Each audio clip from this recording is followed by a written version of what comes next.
Hello students. बच्चों, आज का अपना टॉपिक है स्टडी ऑफ कंपाउंड्स में अमोनिया। तो यहाँ पर हम लोग बेसिक टू एडवांस सारी चीजें क्लियर करते चलेंगे। आइए स्टार्ट करते हैं। सबसे पहले आपसे ये पूछा जा सकता है, ये बहुत सिंपल सा क्वेश्चन है, यूजुअली इसको लोग इग्नोर कर देते हैं, लेकिन प्लीज आप इग्नोर नहीं करेंगे, ठीक है ना? बहुत ध्यान से समझिए। ये बीएमआई हो सकता है। पूछा जाएगा भैया अकरेंस क्या है अमोनिया का। तो अकरेंस का मीन्स हो गया कि कोई चीज कहां पर किस तरीके से पाई जाती है। तो अमोनिया हो या कोई भी चीज है, कोई भी चीज अकरेंस के पॉइंट ऑफ व्यू में केवल हम दो चीजों को शामिल करेंगे कि वो फ्री स्टेट में पाया जा रहा है या कंबाइंड स्टेट में पाया जा रहा है या दोनों ही स्टेट में, ठीक है? तो याद रखिए जो अमोनिया है वो यूजुअली अकरेंस में आप लिखेंगे फ्री स्टेट, ठीक है? This is free state of ammonia. तो अमोनिया जो है फ्री स्टेट में यूजुअली नहीं पाया जाता है। नो, फ्री स्टेट में अमोनिया नहीं पाया जाता है। अब क्या 100% फ्री स्टेट में मिलता ही नहीं है? तो ये पॉइंट भी आपको ध्यान देना है कि अमोनिया 99% तक कंबाइंड स्टेट में मिलता है, ठीक है? कंबाइंड स्टेट में ही ये आपको मैक्सिमम मिलेगा। और इसकी जो कंबाइंड स्टेट होती है वो उसके अमोनियम सॉल्ट्स होते हैं, like ammonium chloride, ammonium sulphate, ammonium nitrate, ये सब जो है ना इसकी कंबाइंड स्टेट है, क्योंकि अमोनिया बहुत रिएक्टिव होता है तो दूसरे सब्सटेंसेस के साथ जो है रिएक्ट कर लेता है। अब वापस आते हैं भाई फ्री स्टेट में कहां पर मिलेगा। हाँ, तो फ्री स्टेट में ऐसा नहीं है कि बिल्कुल नहीं मिलेगा। अगर ऑब्जेक्टिव में क्वेश्चन आ जाए और वहां पर आपको एक ऑप्शन में दिया हुआ है कि अमोनिया पाया जाता है in free state, ammonia found या present in free state in the volcanic eruption, तो वॉल्केनिक एरप्शन में आप जो है टिक लगाएंगे, ठीक है? वॉल्केनिक इरप्शन में अमोनिया फ्री स्टेट में मिलेगा। नेक्स्ट पॉइंट बेटा, स्ट्रक्चर पूछा जाएगा अमोनिया का। तो स्ट्रक्चर के लिए आपको इसके मॉलिक्यूलर फार्मूला में ये देखना होगा कि वो जो मॉलिक्यूलर फार्मूला वहां पर नाइट्रोजन और हाइड्रोजन 3:1 के रेशियो में किस तरीके से कंबाइन हुए, ठीक है?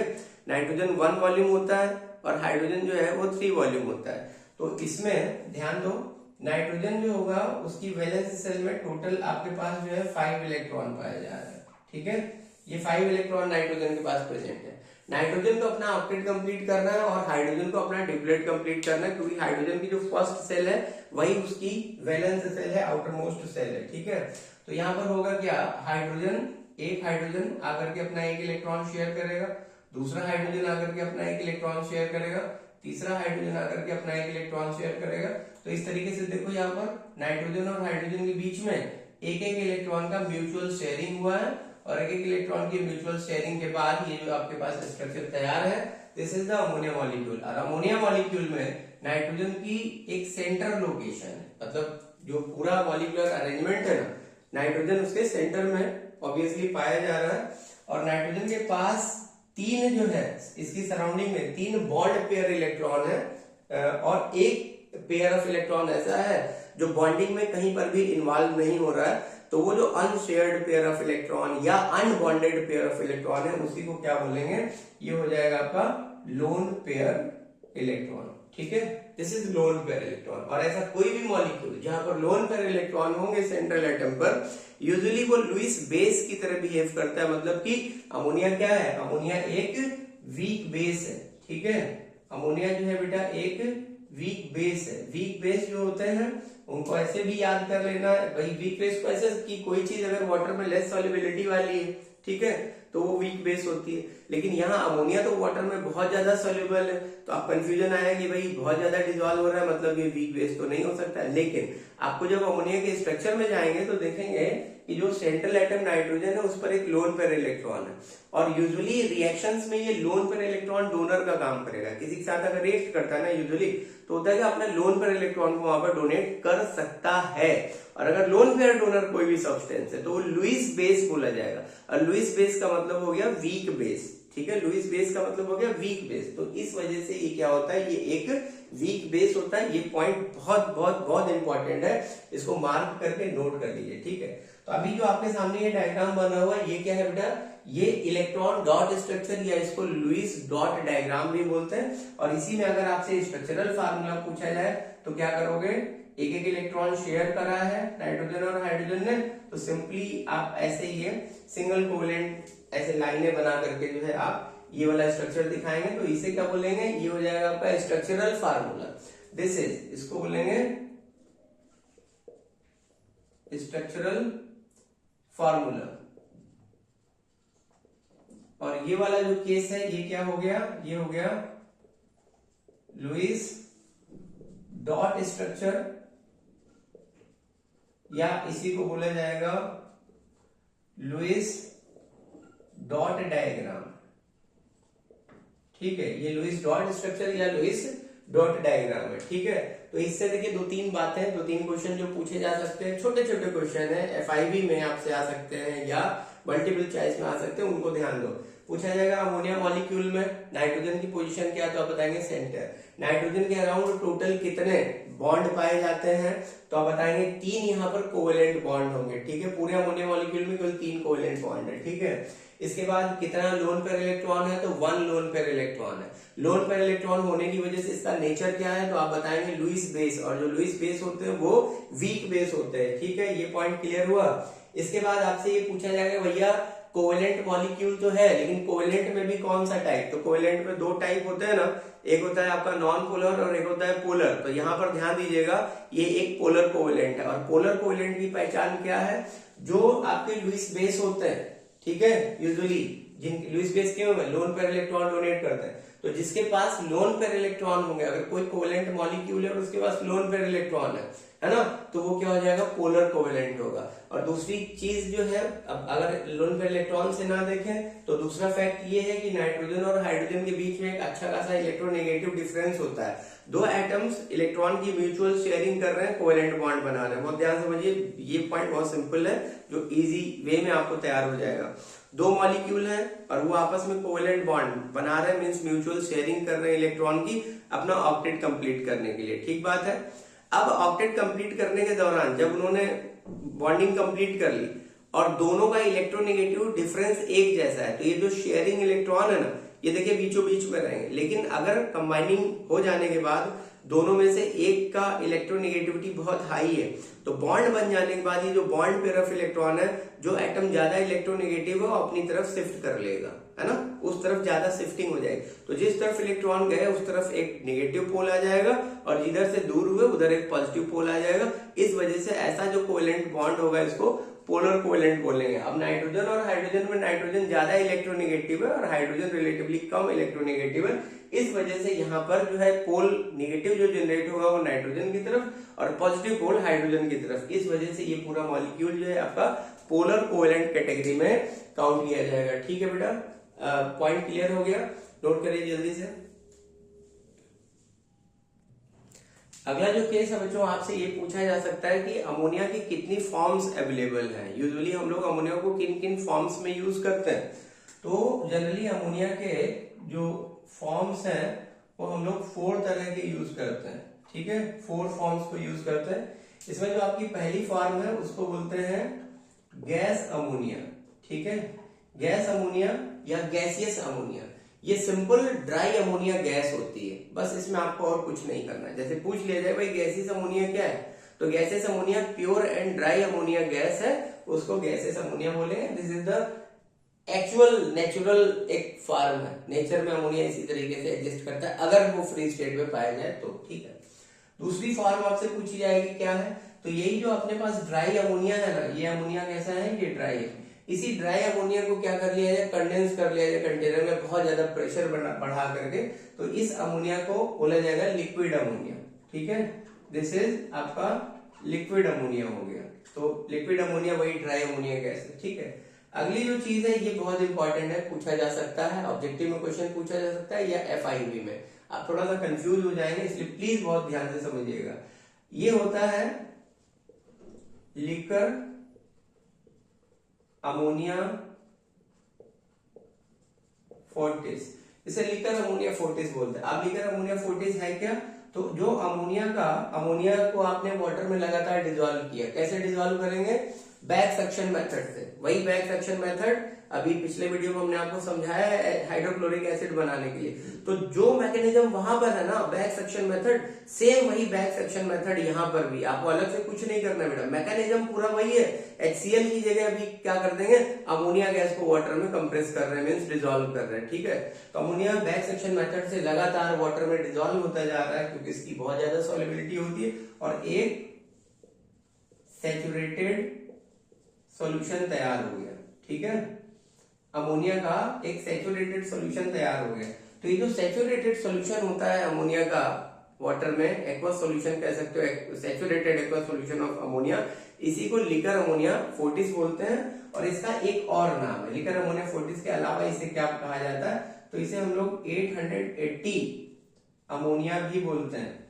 ठीक है, इसे 880 अमोनिया भी कहा जाता है। अब 880 अमोनिया कहने के पीछे का फैक्ट क्या है, तो इसे कहने के पीछे का फैक्ट ये है कि अगर हम अमोनिया का ये जो सैचुरेटेड एक्वस सॉल्यूशन है उसका 1 लीटर ले लें, तो उस 1 लीटर में से आप 1 ml निकालो। ठीक है, 1 ml की बात कर रहे हैं। तो यूजुअली इस सॉल्यूशन में जो 1 ml होता है, वहां पर जो अमोनिया की डेंसिटी होती है सॉल्यूशन में, दिस इज 0.880 पर ml।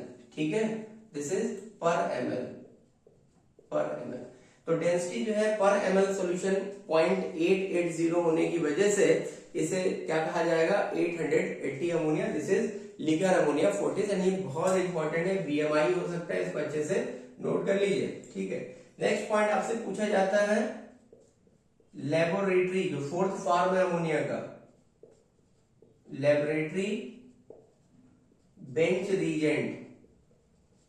तो ये जो लेबोरेटरी बेंच रीजेंट है ये क्या है, LBR, लेबोरेटरी बेंच रीजेंट क्या है, तो इसमें आपको बहुत ज्यादा दिमाग लगाने की जरूरत नहीं है। This is dilute solution of ammonia. Ammonia को वाटर में डिसॉल्व किया और इतना डिसॉल्व किया कि वो सैचुरेटेड नहीं है। तो यूजुअली जो डाइल्यूट सॉल्यूशन होता है अमोनिया का वाटर में बनाया हुआ, उसको क्या बोलते हैं, उसको लेबोरेटरी बेंच रीजेंट बोलते हैं। तो ज्यादातर लेबोरेटरी में अगर इसका यूज किया जा रहा है तो इसी तरीके से यूज किया जाता है। ठीक है बच्चों, नोट करो, आगे बताते हैं। नेक्स्ट केस है बच्चों, आपसे अक्सर एक चीज ये पूछ ली जाती है, हालांकि ये क्वेश्चन बड़ा अनकॉमन टाइप का है, लेकिन क्योंकि अब इस बार से बोर्ड ने क्या किया है कि जो क्वेश्चन पेपर आएगा ना वो कॉम्पिटेंसी बेस्ड क्वेश्चन होगा, है ना। आपको मतलब कुछ कंडीशंस दे दी जाएंगी कि फला जगह ऐसा है, चिला जगह ऐसा है, तो बताओ वहां पर केमिस्ट्री से रिलेटेड कुछ क्वेश्चंस आपसे पूछे जाएंगे। जैसे अब अक्सर आप बुक पढ़ते होंगे, पता नहीं आपने इस पे ध्यान दिया कि नहीं दिया, लेकिन प्लीज आज ध्यान दीजिए। कॉम्पिटेंसी बेस्ड अगर क्वेश्चन आ रहे हैं ना इस बार से, तो ये वाला पॉइंट आपके लिए वैल्यूएबल हो सकता है। कंडीशन दी जाएगी कि आप जा रहे हैं और आप कहीं किसी पब्लिक टॉयलेट में आप गए, तो उस पब्लिक टॉयलेट में जब आप जाएंगे तो वहां पर आपको एक बड़ी अजीब सी पंजेंट चोकिंग स्मेल फील आएगी। तो वो पंजेंट चोकिंग स्मेल किसकी है, ये ऑर्डर है अमोनिया का। ठीक है, ये जो स्मेल है ये अमोनिया का स्मेल है। अब अमोनिया, पब्लिक टॉयलेट में अमोनिया कहां से आ गया भैया, तो पब्लिक टॉयलेट में जो अमोनिया आ रहा है वो आ रहा है यूरिया से, क्योंकि टॉयलेट में क्या है, यूरिया है, यूरिन है ना, और यूरिन में क्या प्रेजेंट है, यूरिया प्रेजेंट है। तो देखिए वहां पर आपको ध्यान देना है, दिस इज, ये जो फार्मूला आपके सामने लिख रहे हैं ये क्या है, ये यूरिया का फार्मूला है, ये हो गया यूरिया का फार्मूला। एंड यूरिया कहां पर प्रेजेंट है, यूरिन में प्रेजेंट है। तो यूरिन में ऑब्वियसली वाटर भी है ना, तो यूरिया एंड वाटर का ये जो पूरा एक सिस्टम है, जैसे इसको क्या बोलेंगे, यूरिन बोलेंगे। अब ये जो यूरिन है, ठीक है, इसका बैक्टीरियल डिकम्पोजिशन हो रहा है।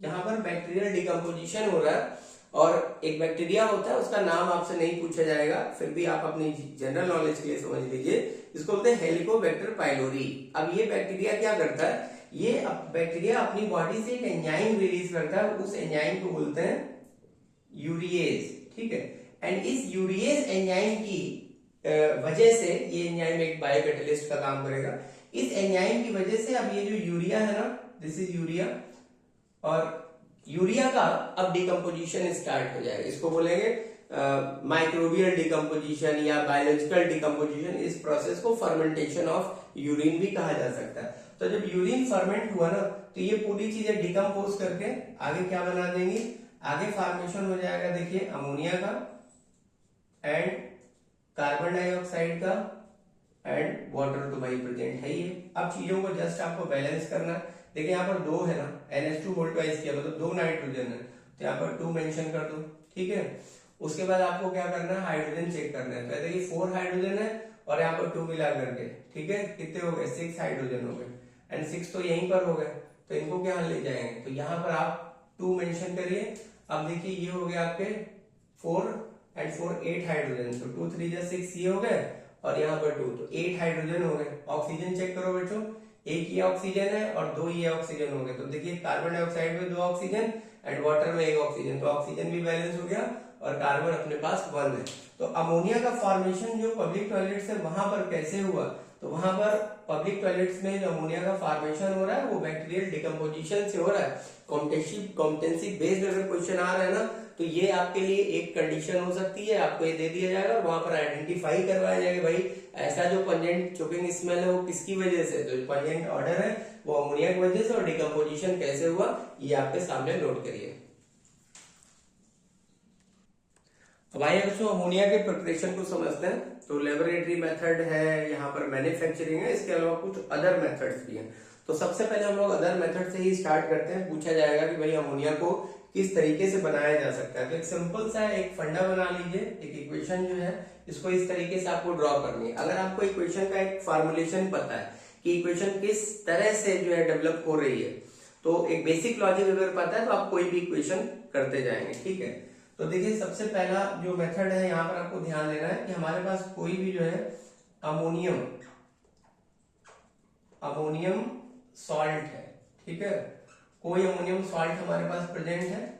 उस अमोनियम सॉल्ट को लेकर के हमने किसी एल्किलिस या किसी बेस के साथ रिएक्शन कराया, ठीक है। अब एल्किलिस और बेस क्या होते हैं, तो यहां पर आपको थोड़ा ध्यान देना है, वो सारे हाइड्रोक्सिल सब्सटेंसेस, हाइड्रोक्सिल मींस कि ऐसा कोई कंपोजिशन जिसमें हाइड्रोक्सिल ग्रुप पाया जा रहा हो, ठीक है, या मान लीजिए हाइड्रोक्सिल ग्रुप डायरेक्ट तो नहीं है, वो कोई मेटल का ऑक्साइड हो सकता है, ठीक है, और मेटल के ऑक्साइड को वाटर में आपने डिसॉल्व किया तो वहां पर हाइड्रोक्साइड बन जाएगा। तो कोई भी ऐसा कंपाउंड जिसमें हाइड्रोक्सिल ग्रुप डायरेक्टली प्रेजेंट हो या इनडायरेक्टली प्रेजेंट हो, यूजुअली वो कौन होता है, बेस होता है। लेकिन सिंपली वो बेस है, सारे बेस को हम एल्किलिस नहीं बोल सकते हैं, हम उन्हीं बेस को एल्किलिस बोलेंगे वाटर में बहुत ज्यादा सोल्यूबल है और इनका जो सॉल्यूशन होगा वो समवॉट सोपी टच वाला होगा, साबुन जैसे टच वाला होगा, तो उनको एल्किलिस बोलेंगे। तो जनरली जो एल्किलिस होते हैं वो बहुत स्ट्रॉन्ग बेस होते हैं, और सिंपली जब हम किसी बेस की बात करते हैं तो वो स्ट्रॉन्ग बेस नहीं होते हैं, वो एक सिंपल से बेस होते हैं, उनके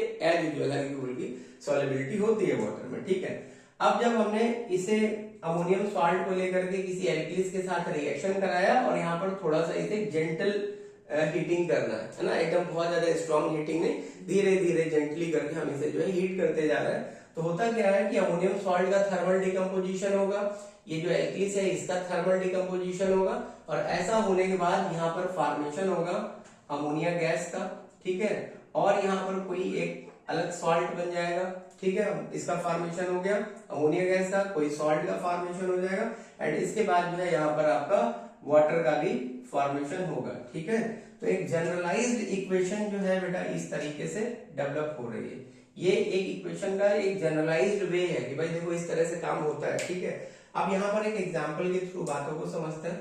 अमोनियम सॉल्ट के फॉर्म में मान लीजिए हमने यहाँ पर ले लिया NH4Cl, NH4Cl को अमोनियम क्लोराइड बोलते हैं, ये एक व्हाइट कलर का पाउडरी सब्सटेंस है ना, और इसका जो बहुत कॉमन नेम है, इसको हिंदी में जानते हैं नौसागर के नाम से। और ये कभी पूछ लिया जाए कि जैसे अब इसी में कॉम्पिटेंसी बेस्ड क्वेश्चन है, आपसे बना के पूछ लिया जाए कि हमारे पास एक सब्लिमेट सॉल्ट है और उस सब्लिमेट सॉल्ट को हमने किसी एल्कली, मान लो यहाँ पर कैल्शियम हाइड्रोक्साइड दे दिया, तो कहा कि कैल्शियम हाइड्रोक्साइड के साथ एक व्हाइट कलर का सब्लिमेट सब्सटेंस है, उसको लेकर के हमने जेंटल हीटिंग करना स्टार्ट किया, तो बताइए क्या बनेगा। अब उन्होंने तो दे दिया व्हाइट कलर्ड सब्लिमेट, अब आप सोच रहे हैं यार ये क्या, ये तो हमने पढ़ा ही नहीं। तो देखो जहां पर आपको ये समझाया गया ना कंबाइंड स्टेट ऑफ अमोनिया, वहां पर एक बात ब्रैकेट में लिखी गई है अमोनियम क्लोराइड के लिए, नौसादर। आप देखेंगे पढ़ेंगे तो लिखेंगे, वहां पर मिलेगा आपको नौसादर। और नौसादर जो है अमोनियम क्लोराइड जो है ये एक सब्लिमेट सब्सटेंस है, मतलब इसे हीट करेंगे ना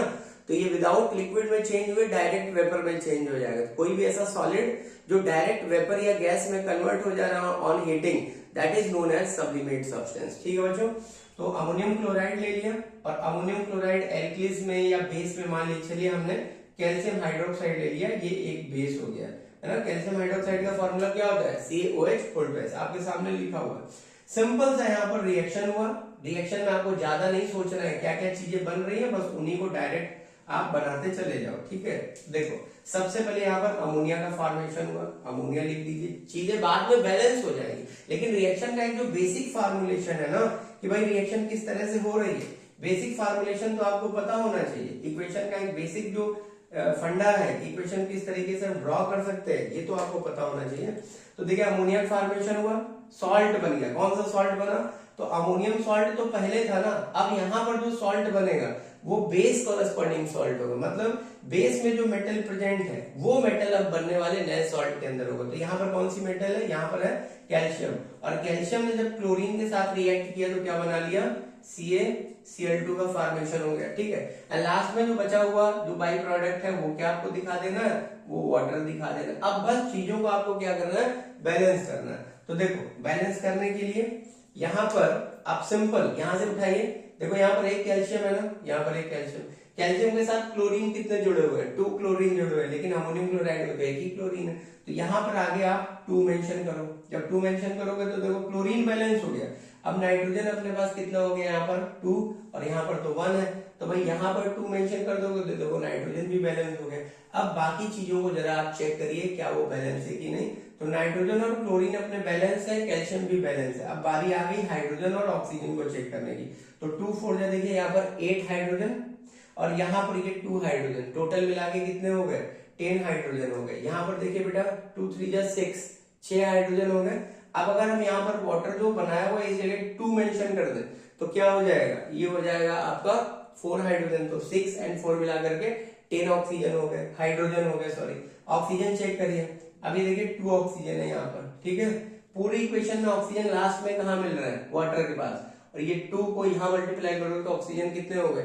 2 हो गए ना। तो इसी तरीके से आपकी कोई भी इक्वेशन हो, आप सपोज यहाँ पर आपने अमोनियम क्लोराइड की जगह अमोनियम सल्फेट ले लिया, आपने यहां पर ले लिया NH4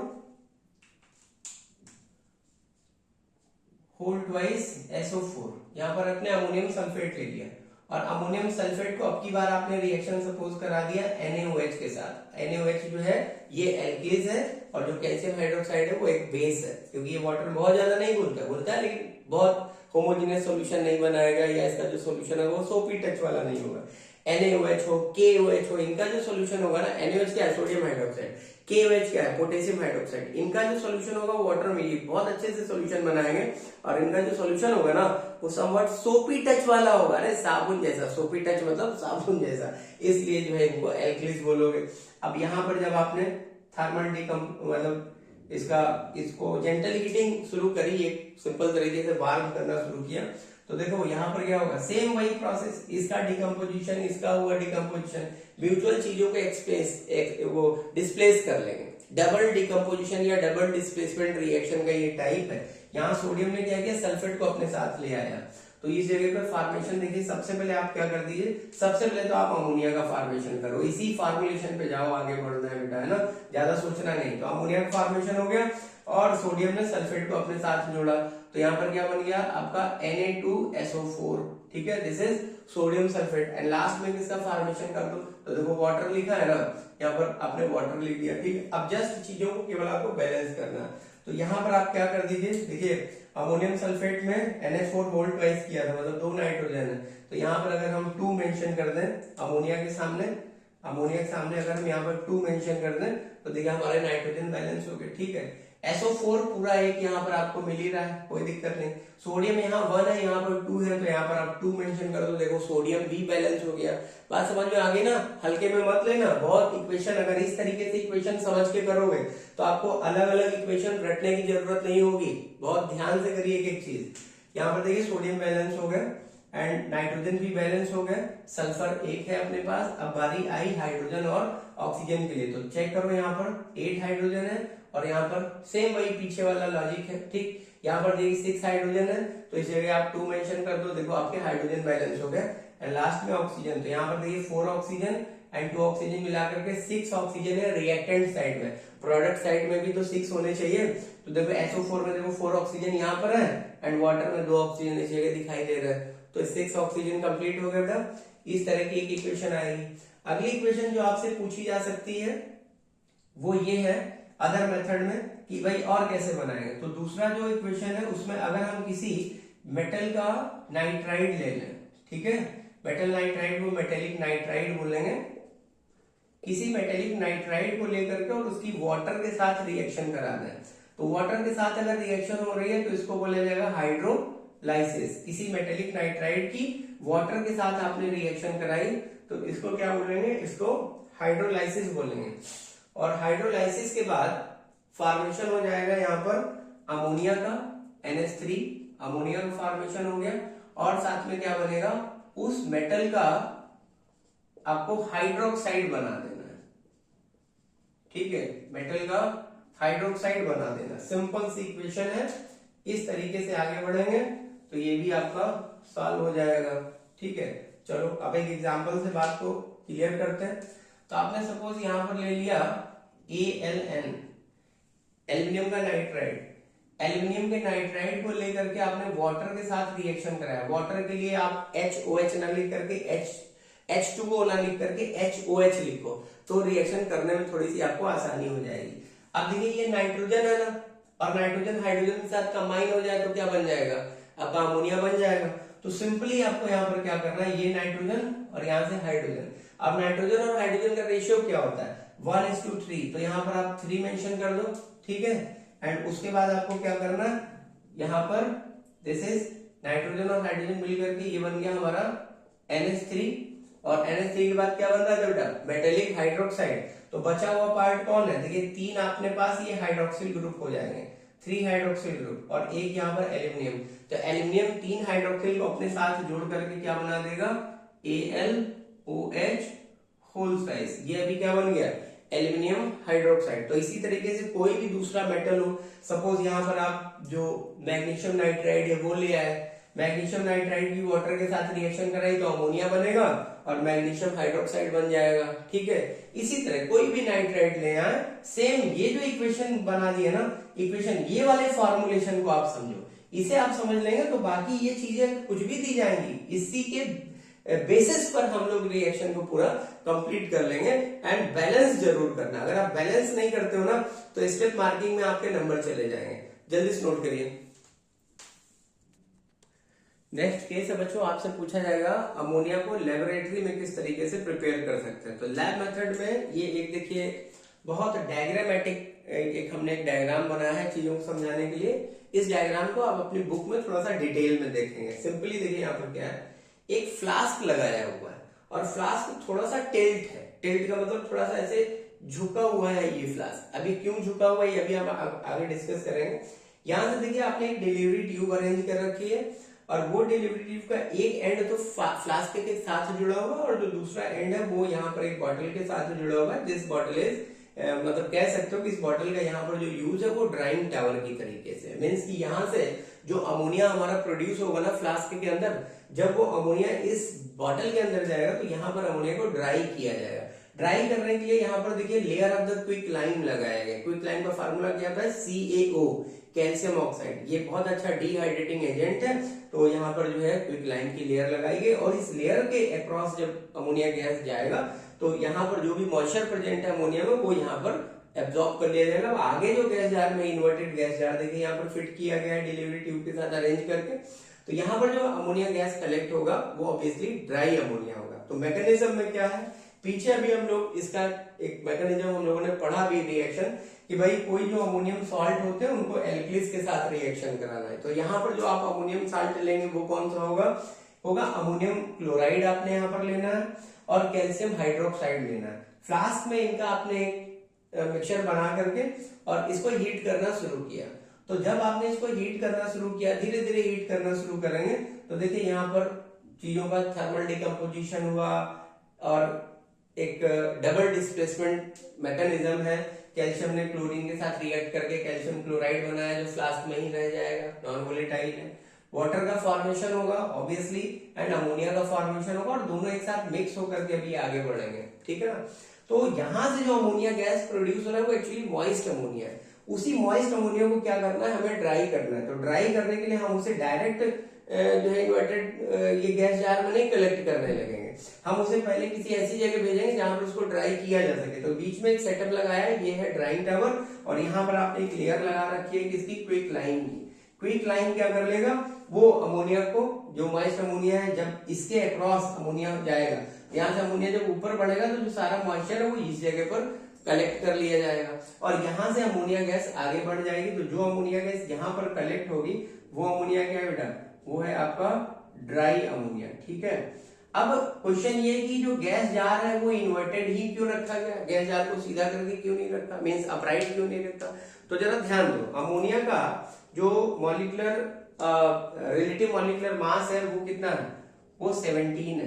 क्यों, क्योंकि नाइट्रोजन का एटॉमिक मास 14 होता है, 3 हाइड्रोजन है तो 3 मेंशन किया है यहाँ पर, तो 14 + 3 आपका 17 हो गया, तो ये 17 है। और जो एयर है उसका कितना है, 32। तो क्योंकि ये लाइटर देन एयर है, ठीक है, तो हम इसे क्या करेंगे, downward displacement of air method से कलेक्ट करेंगे। तो यहाँ इन्वर्टेड गैस जार जहां पर भी लगे, समझ जाना है कि वहां पर डाउनवर्ड डिस्प्लेसमेंट कराया गया। ठीक बात है बच्चों, समझ में आ गई बात।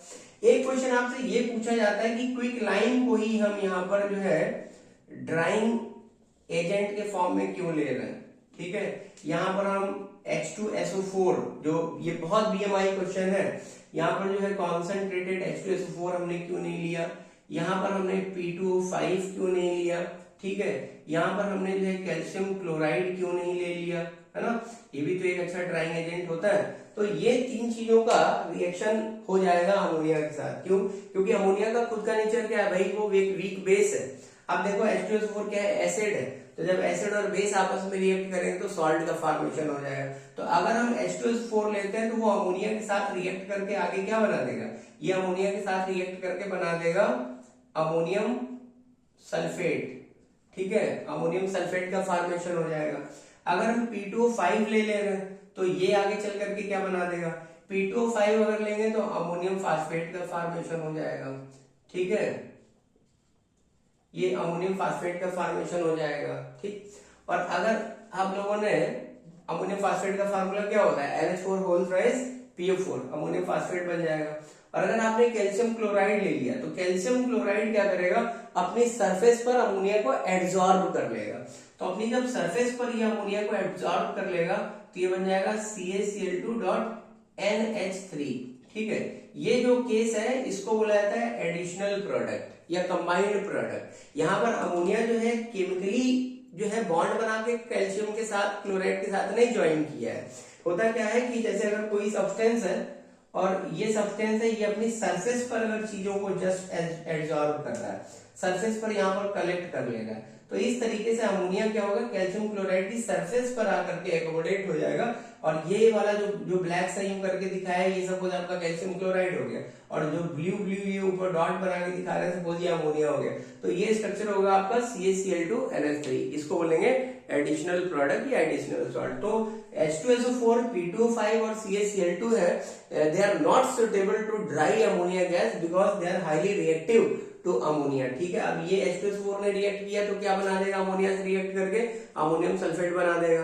फास्फोरस पेंटाक्लोराइड, P2O5 दिया जाए बेटा, चाहे P4O10 दिया जाए, फास्फोरस पेंटाक्लोराइड ही होता है। इसकी रिएक्शन कराएंगे तो अमोनियम फास्फेट का फॉर्मेशन हो जाएगा। ठीक है, और ऐसे ही अगर कैल्शियम क्लोराइड लिया तो इसमें अमोनिया को अपनी सरफेस पर एड्सॉर्ब कर लेगा, और एड्सॉर्ब करके ये एडिशनल प्रोडक्ट बना देगा। नोट करिए, ये आपका लैब मेथड है, और लैब मेथड में सुटेबिलिटी किस ड्राइंग एजेंट की है वो मैंने बताया, कैल्शियम ऑक्साइड सुटेबल है, बाकी चीजें सुटेबल नहीं है। नोट करिए जल्दी से।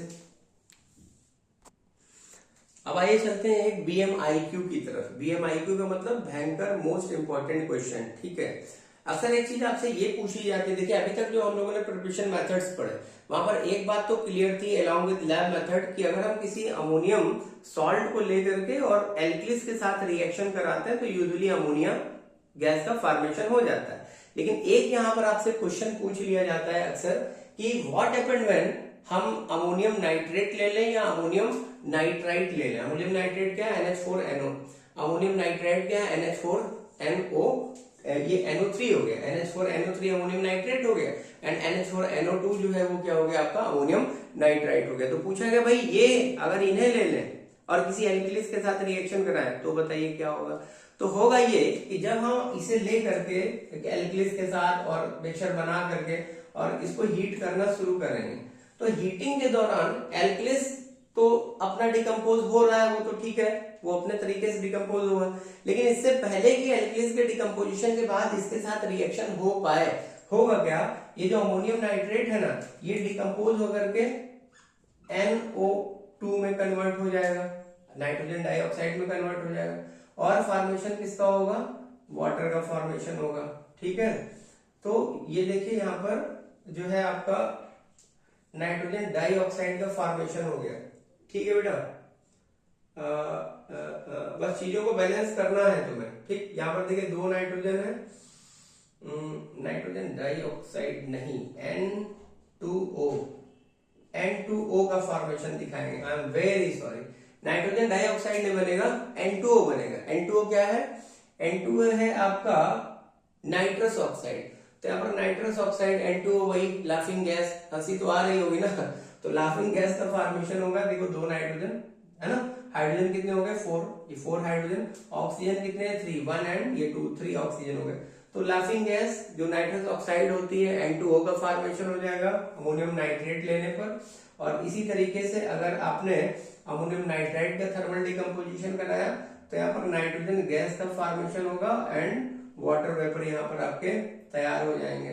तो यूजुअली कोई भी अमोनियम सॉल्ट लेंगे, लेकिन अमोनियम नाइट्रेट और अमोनियम नाइट्राइट लेने पर हमें अमोनिया ना मिल करके बल्कि नाइट्रोजन के ही ऑक्साइड मिलेंगे या नाइट्रोजन गैस मिलेगा। या वाला केस है कि नाइट्राइट लेते हैं तो नाइट्रोजन गैस मिलेगा, नाइट्रेट अगर ले लिया आपने अमोनियम का तो आपको क्या मिलेगा, नाइट्रस ऑक्साइड मिलेगा। इतनी बात क्लियर हो गई। ठीक है, अब इसी में आपसे पूछ लिया जाए कि भैया अमोनिया को अगर हमें वाटर में डिसॉल्व करना है, अमोनिया को ले करके हमें इनटू वाटर डिसॉल्व करना है तो क्या होगा, पीछे भी बता चुके हैं अमोनिया के फॉर्म्स में, लीकर अमोनिया फोर्टिस या लेबोरेटरी बेंच रिएजेंट, कुछ भी हमें बनाना है इन दोनों में, लीकर अमोनिया फोर्टिस या लेबोरेटरी बेंच रिएजेंट, तो सीधी सी बात है अमोनिया को यार हमें वाटर में डिसॉल्व करना पड़ेगा ना। एंड अमोनिया को वाटर में डिसॉल्व करने के लिए हमें अरेंजमेंट यही लेना पड़ेगा।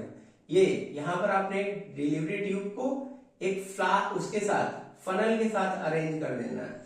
ठीक है, और फनल को वाटर से भरे हुए टब में इस तरीके से अरेंज करना कि इसकी जो सरफेस है ना ये वाटर के लेवल के एकदम कांटेक्ट में है। और जो HCl के लिए मेथड हमने आपको बताया था सेम वही बैक सक्शन मैकेनिज्म यहाँ पर चलेगा। ठीक है, तो ये जो है ना, ये जो मैकेनिज्म है कि अमोनिया को वाटर में डिसॉल्व करके हमें सैचुरेटेड सॉल्यूशन बनाना है या लेबोरेटरी बेंच रिएजेंट बनाना है, तो उसके लिए क्या है, बैक सक्शन मेथड। ठीक है,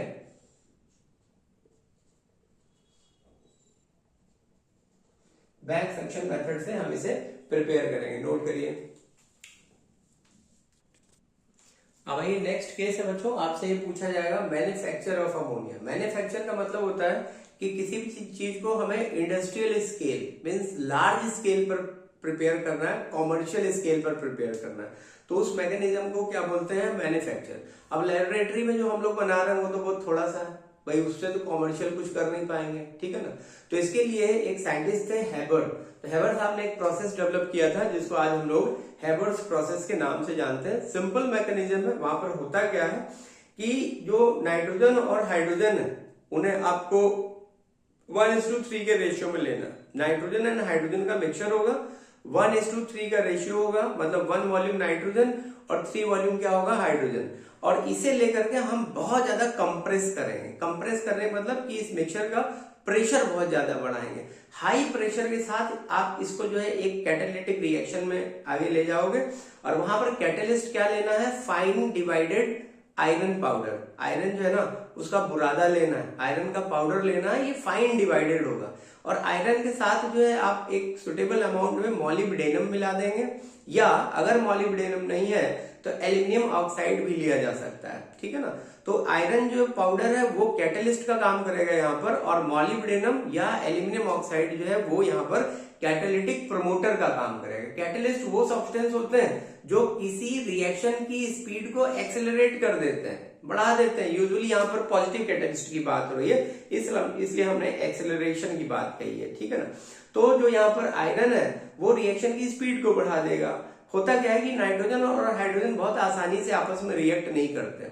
यहाँ पर भी इतना भी ज्यादा टेम्परेचर मीन्स प्रेशर बढ़ाने के बाद भी होगा क्या कि ओवरऑल एक बार में जब रिएक्शन हो रही है ना, तो पूरे मिक्सचर का केवल 15% ही मैक्सिमम आपको अमोनिया बन करके मिल रहा है। ठीक है, तो इसलिए हमने यहाँ पर एक कैटलिस्ट लेना है कि भाई वो जो बल्क है अमोनिया का वो ज्यादा से ज्यादा मिले। तो सिंपल तरीके से जो प्रोसेस हो रहा था, पता चला 2-4% अमोनिया जो है हमें मिल रहा है, लेकिन जब हमने कैटलिस्ट ले लिया तो वो जो है ना बल्क मिलता है, वो एक जनरल जो अमाउंट होता है उससे बढ़ जाता है, करीब करीब 15% तक मैक्सिमम अमोनिया मिलता है। इस वजह से हैबर्स प्रोसेस जो है वो बहुत ज्यादा सुटेबल माना गया है। ठीक है, होता क्या है बेटा, एक जनरल व्यू समझ लो चीजों का, मे भी इस तरीके से आ जाए एग्जाम में, एक डायग्रामेटिक अप्रोच, और आपको चीजों को लेबल करना होगा। तो देखो यहाँ पर ये जो कंप्रेसर पंप है, इसमें आप क्या करेंगे, इसमें आप नाइट्रोजन और हाइड्रोजन का आपस में मिक्सचर बनाएंगे और इस मिक्सचर को कंप्रेसर पंप में पास कराएंगे।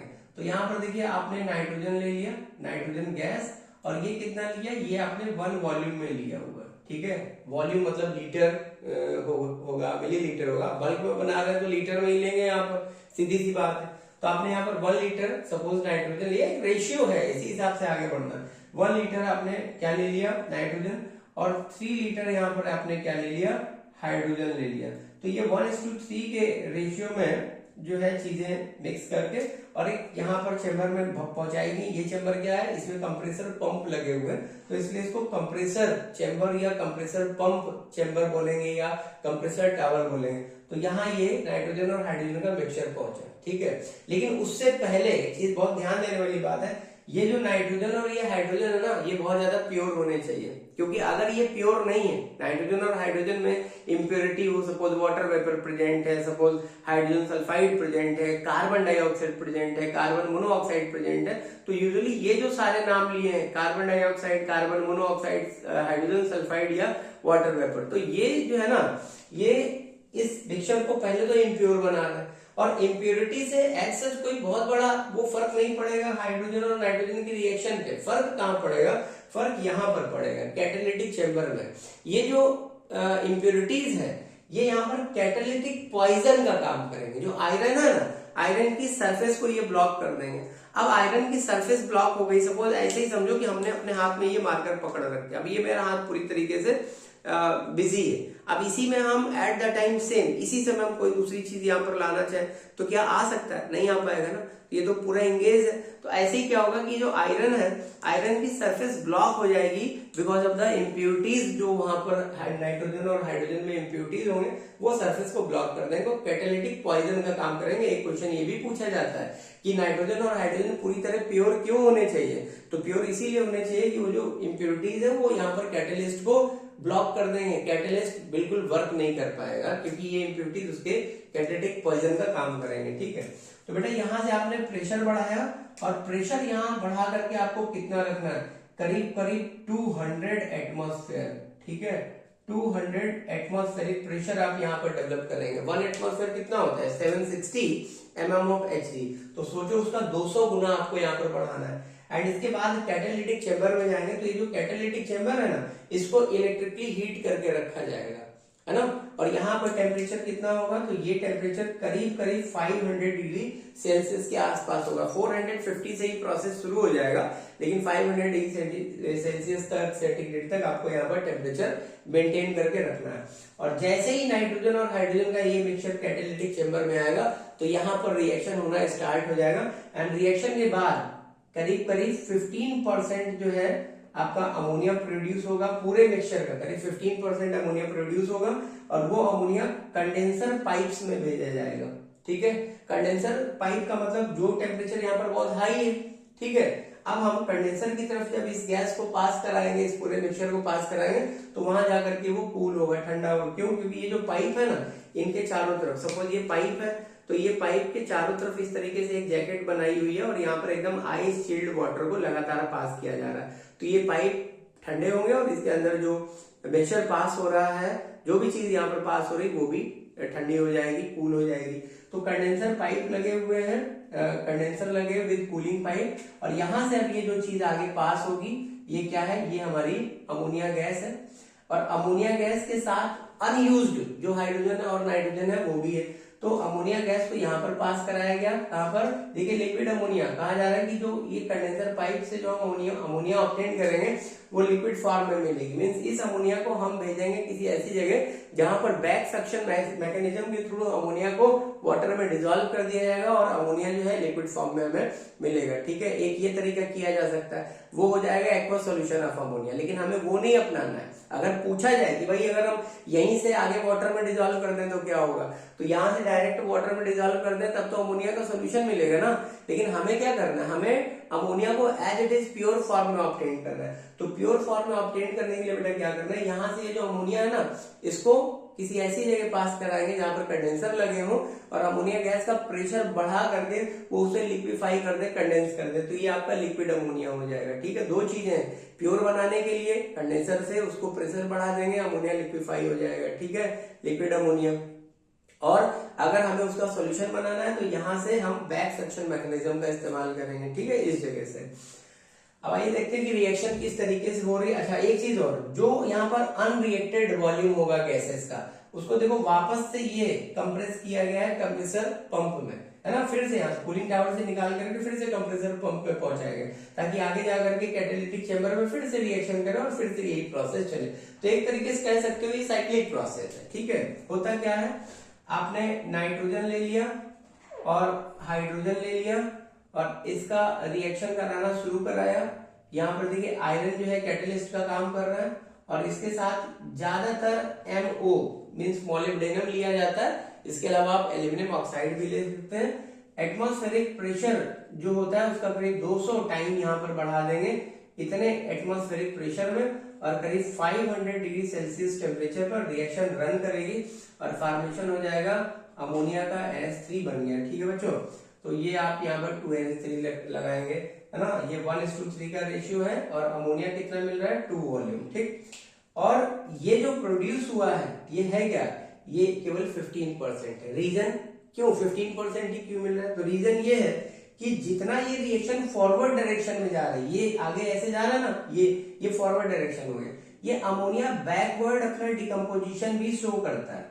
ठीक है, तो बन तो रहा है लेकिन ये बैकवर्ड जो है अपने रिएक्टेंट में भी डिकम्पोज हो जा रहा है। तो इसलिए इस मैकेनिज्म को रिवर्सिबल रिएक्शन बोलेंगे। एंड रिवर्सिबल होने की वजह से क्या होता है कि हमें अमोनिया का बहुत ज्यादा बल्क नहीं मिलता है, केवल 15% ही मैक्सिमम यहाँ पर एक बार में मिल पाता है। ठीक है, इतनी बात समझ में आ गई। तो इसी वजह से जो अनयूज्ड होगा, इसके डिकम्पोजिशन के बाद फिर से नाइट्रोजन हाइड्रोजन बन रहे हैं, तो वो वापस देखो कहाँ भेज दिए गए, कंप्रेसर पंप की तरफ, है ना, एंड फिर से प्रोसेस को आगे रन करा देंगे। एक और बात, जब ये रिएक्शन कंप्लीट होती है तो इस दौरान आपको कुछ हीट भी मिलेगा। ठीक है, अब अगर किसी रिएक्शन में लास्ट में से हीट लिख करके दिखाया जाए इक्वेशन में, तो आप समझ जाएगा कि वो रिएक्शन क्या है, एक्सोथर्मिक। तो जो हेबर्स प्रोसेस है अमोनिया का मैन्युफैक्चर के लिए, ये एक एक्सोथर्मिक मैकेनिज्म है। ठीक है, अब इस एक्सोथर्मिक मैकेनिज्म का यहाँ पर फायदा आपको क्या मिलेगा, तो फायदा ये मिलेगा कि कैटालिटिक चेंबर में सारी रिएक्शन तो यहीं पर हो रही है ना, कैटालिटिक चेंबर में सारी रिएक्शन हो रही है। ठीक बात, आपने बाहर से कैटालिटिक चेंबर को एक बार हीट कर दिया, ठीक है, तो एक्सोथर्मिक होने की वजह से जो हीट यहाँ पर इवॉल्व हो रहा है वो हीट कैटालिटिक चेंबर के अंदर ही तो रहेगी, वो आसानी से तो बाहर जा नहीं रही है। तो इसलिए अगर एक बार हमने हीट कर दिया सिस्टम को तो हमें बार बार उसे हीट करने की जरूरत नहीं है, क्योंकि एक्सोथर्मिक होने की वजह से कैटालिटिक चेंबर का जो टेम्परेचर 500 डिग्री सेल्सियस है वो लंबे टाइम तक मेंटेन रहेगा। ठीक है, और इस वजह से ये जो है एक बजट फ्रेंडली तो प्रोसेस हो जा रहा है, मीन्स आपको बार बार फ्यूल खर्च करने की जरूरत नहीं है। नोट करिए। अब आइए बच्चों अमोनिया के फिजिकल प्रॉपर्टीज की बात करते हैं। हम लोगों ने इसके प्रिपरेशन को बहुत अच्छी तरह से समझ लिया। ठीक है, अब जहां पर प्रॉपर्टीज की बात आती है केमिकल सब्सटेंसेस की, तो कोई भी केमिकल सब्सटेंस दो तरीके के प्रॉपर्टीज शो करेगा। भाई फिजिकल प्रॉपर्टीज का मतलब हो गया कि वो सारी प्रॉपर्टीज जिनको हम फील कर सकते हैं, ऑब्जर्व कर रहे हैं या स्मेल कर पा रहे हैं। ठीक है ना, तो ये जो हम फील कर सकते हैं कुल मिलाकर के, परसीव बाय द सेंसेस, वो कौन है, वो हमारी फिजिकल प्रॉपर्टीज काउंट करी जाएंगी। और जहां पर किसी केमिकल रिएक्शन की बात हो रही है कि भाई वो एक परमानेंट चेंज है और कुछ नया बन जा रहा है, वो क्या हो जाएगा, केमिकल प्रॉपर्टी होगा। तो अभी बात कर रहे हैं फिजिकल प्रॉपर्टीज की। सबसे पहले चीज आपसे पूछा जाएगा कि अमोनिया का कोई कलर होता है क्या, तो आप बताएंगे भैया अमोनिया का कोई कलर नहीं होता है। ठीक है, कलर में आपको लिख देना नो, कोई कलर नहीं। ठीक, स्मेल या ऑर्डर पूछा गया तो इसमें क्या बताएंगे, पंजेंट ऑर्डर। अमोनिया का एक पंजेंट ऑर्डर होता है, बड़ी अजीब सी एक पंजेंट चोकिंग स्मेल होती है। ठीक है, और टेस्ट पूछा जाएगा तो क्योंकि अभी हम आपको बताए थे कि अमोनिया जो होता है वीक बेस होता है, तो याद रखोगे B for base, B for bitter in taste. तो इसका टेस्ट कैसा है, टेस्ट है बिटर। ठीक है, तो किताबों में लिखा हुआ है स्लाइटली बिटर, तो अब स्लाइटली या लार्जली इन सारे चक्कर में ना जाओ, सिंपली लिख देना कि इसका जो है बिटर टेस्ट होता है। अब डिपेंड करता है कि भाई वाटर में कितना डिजोल्व है या आपने कितना इनहेल कर लिया। ठीक है, उस हिसाब से बल्क अगर पहुंचेगा तो सीधी सी बात है टेस्ट भी थोड़ा सा हाई होता जाएगा। ठीक है ना, तो जनरली आप बिटर टेस्ट लिखेंगे। फिजियोलॉजिकल एक्शन में आपसे पूछा जाएगा तो आपको लिखना है कि जनरली ये नॉन पॉइजनस होता है, कोई इसका टॉक्सिक इफेक्ट तो एज सच नहीं होता है, तो नॉन पॉइजनस है। लेकिन एक चीज यहाँ पर ध्यान देनी है फिजियोलॉजिकल एक्शन में कि जो हमारा हार्ट रेट होता है, ठीक है, हार्ट बीट या हार्ट रेट, उसको ये इंक्रीज कर देगा। ठीक है, इसे ये इंक्रीज कर देगा। क्यों, क्योंकि जो अमोनिया होता है एक हार्ट स्टिमुलेंट का काम करता है। ठीक है, और ज्यादा अमाउंट में अगर आपने इनहेल कर दिया, थोड़ा बहुत इनहेल किया तो कोई बात नहीं है, वो नल एंड वाइड हो जाएगा। लेकिन अगर ज्यादा अमाउंट में अमोनिया इनहेल कर दिया तो ये एक हार्ट स्टिमुलेंट होगा, कार्डियक मसल्स जो है उनके कंट्रैक्शन को बढ़ाएगा। इसकी वजह से क्या होगा कि हमारा ब्लड प्रेशर बढ़ने लगेगा, हार्ट रेट इंक्रीज हो जाएगा, और सेवियर अगर ये हो जाए तो डेथ भी हो सकती है। ठीक है, तो यही फिजियोलॉजिकल एक्शन में डेंसिटी पूछा जाए तो डेंसिटी के लिए आपको क्या करना, इसका जो मॉलिक्यूलर मास या रिलेटिव मॉलिक्यूलर मास है उसको 2 से डिवाइड कर दोगे। डिवाइड करोगे तो क्या आ जाएगा, ये आ जाएगा आपका 8.5। क्यों, क्योंकि जो अमोनिया का जो खुद का जो मॉलिक्यूलर मास होता है वो कितना है, 17 है, तो 17/2 ये हो गया आपका 8.5। ठीक है, अब डेंसिटी क्या प्रूफ कर रहा है, तो डेंसिटी ये कह रहा है कि जो अमोनिया है that is lighter than air. ठीक है, ये एयर से लाइटर है, और एयर से लाइटर होने की वजह से ही अमोनिया का जो कलेक्शन है वो हम लोग कैसे कर रहे थे, downward displacement of air method से। ठीक है, नेचर पूछा गया तो नेचर में हम लोग पीछे भी पढ़ चुके हैं, ये क्या है आपका वीक बेस है, एल्कीज नहीं बोलेंगे, वीक बेस है, ये याद रखना। ठीक, साथ ही एक चीज यहाँ पर और भी मेंशन कर लो, अमोनिया ही एक ऐसा सब्सटेंस है जो वाटर में डिजोल्व होकर के बेस बनाएगा, मतलब अपना हाइड्रोक्साइड बनाएगा, और ये एक अकेला हाइड्रोक्साइड है जहां पर मेटल नहीं पाया जा रहा। कोई भी हाइड्रोक्साइड का नाम लो, sodium hydroxide, calcium hydroxide, potassium hydroxide, iron का कोई हाइड्रोक्साइड हो, जिंक हाइड्रोक्साइड, सब तो मेटल के हाइड्रोक्साइड है भैया।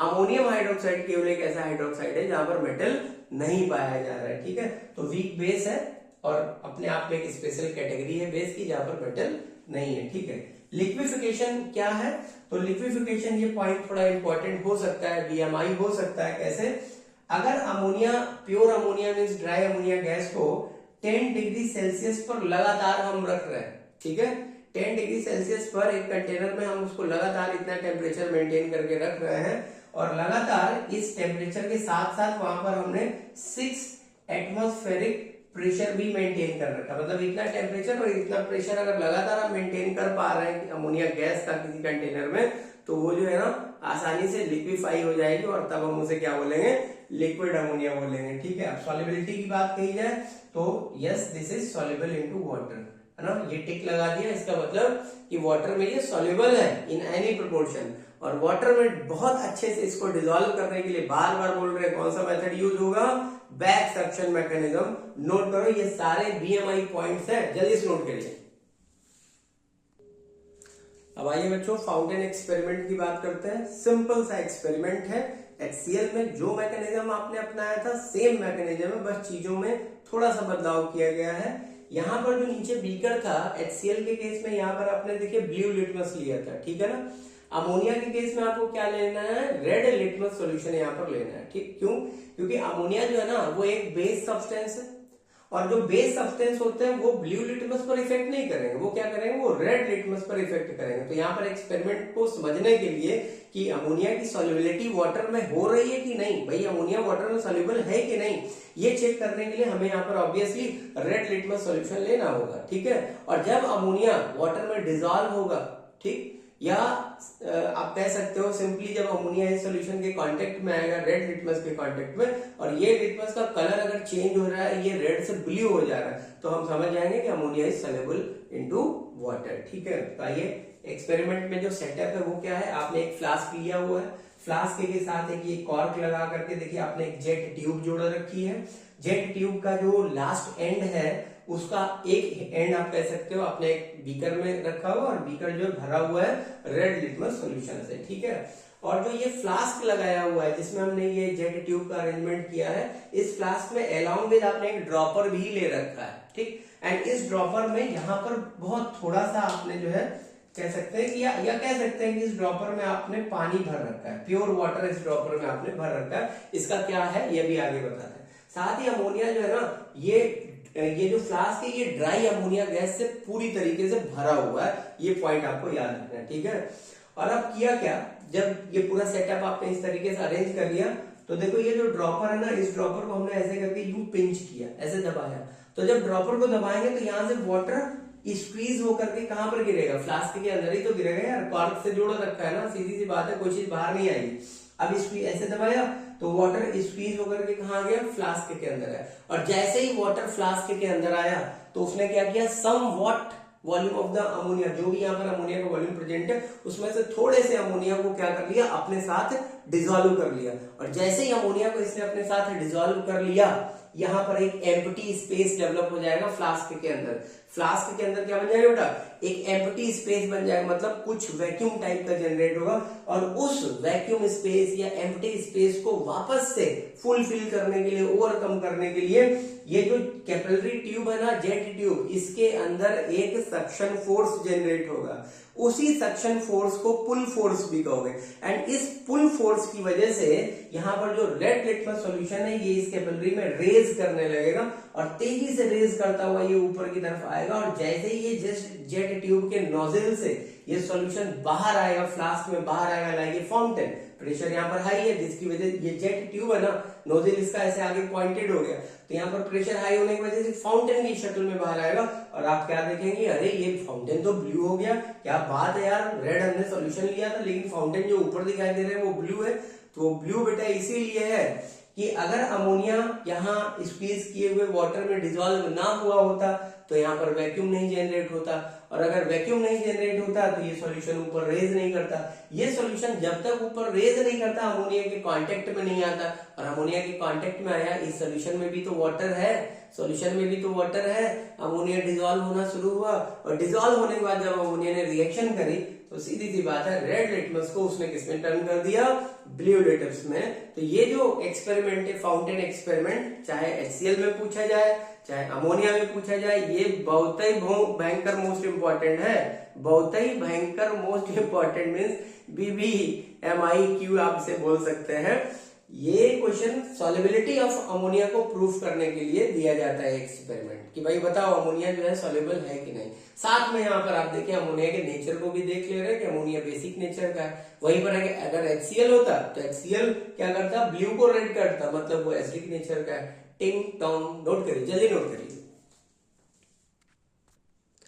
अब आइए बच्चों अमोनिया की केमिकल प्रॉपर्टीज की स्टडी करते हैं। तो केमिकल प्रॉपर्टीज में सबसे पहले आपसे पूछा जाएगा अमोनिया का थर्मल डिकम्पोजिशन, ठीक है, कि थर्मल डिकम्पोजिशन का मतलब होता है कि अमोनिया को लेकर के लगातार आपको स्ट्रॉन्ग हीट करना है। तो स्ट्रॉन्ग हीट करने पर क्या होगा, कोई भी चीज सिंपली अपने जो कंपोजिटरी जो वो पार्ट्स होते हैं ना उसमें डिकम्पोज हो जाता है। तो अमोनिया का भी जब हम लोग थर्मल डिकम्पोजिशन कराएंगे तो अमोनिया नाइट्रोजन और हाइड्रोजन में डिकम्पोज हो जाएगा। तो यहाँ पर जो थर्मल डिकम्पोजिशन है, ये वाली रिएक्शन, ये थर्मल डिकम्पोजिशन है, इसमें आपको सीधा सा पॉइंट लिखना है थर्मल डिकम्पोजिशन में कि भाई अपने पास अमोनिया है और इसको बहुत स्ट्रॉन्ग हीट किया, ठीक है, इसको आपने खूब स्ट्रॉन्ग हीट किया, और स्ट्रॉन्ग हीट करने पर ये अपने कंपोजिटरी सब्सटेंसेस में डिकम्पोज हो जाएगा। मींस अमोनिया और जो हाइड्रोजन गैस है उसमें ये वापस से डिकम्पोज हो जाएगा।